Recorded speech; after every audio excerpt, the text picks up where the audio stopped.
Chapter 31, the Sermon on the Mount. This chapter is based on Matthew chapter 5, Matthew chapter 6, and Matthew chapter 7. Christ seldom gathered disciples alone to receive his words. He did not choose for his audience those only who knew the way of life. It was his work to reach the multitudes who were in ignorance and error. He gave his lessons of truth where they could reach the darkened understanding. He himself was the truth, standing with girded loins and hands ever outstretched to bless, and in words of warning, entreaty, and encouragement, seeking to uplift all who would come unto him. The Sermon on the Mount, though given especially to the disciples, was spoken in the hearing of the multitude. After the ordination of the apostles, Jesus went with them to the seaside. Here in the early morning, the people had begun to assemble.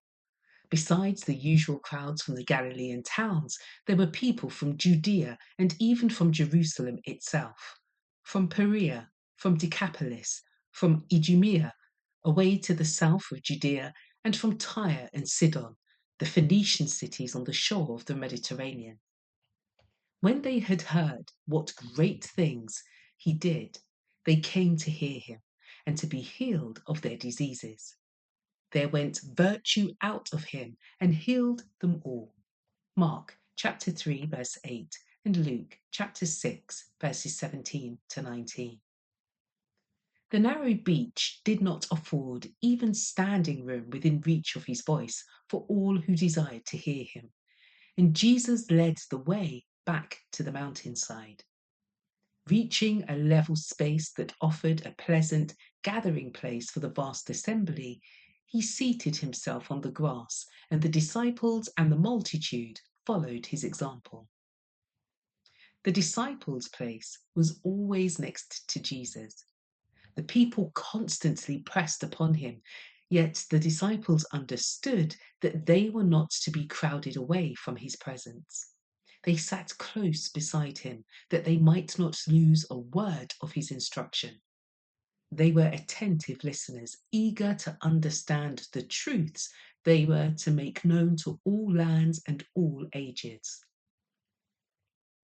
With a feeling that something more than usual might be expected, they now pressed about their master.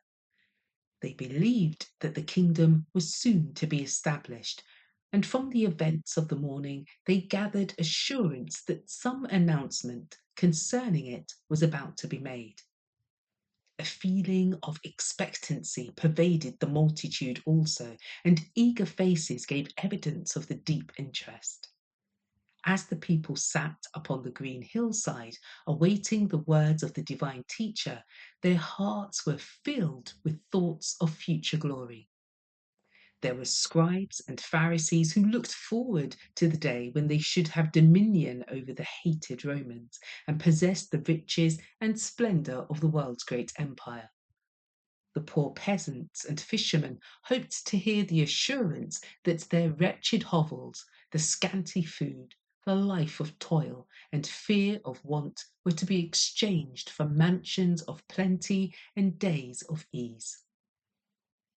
In place of the one coarse garment which was their covering day by day and their blanket by night, they hoped that Christ would give them the rich and costly robes of their conquerors.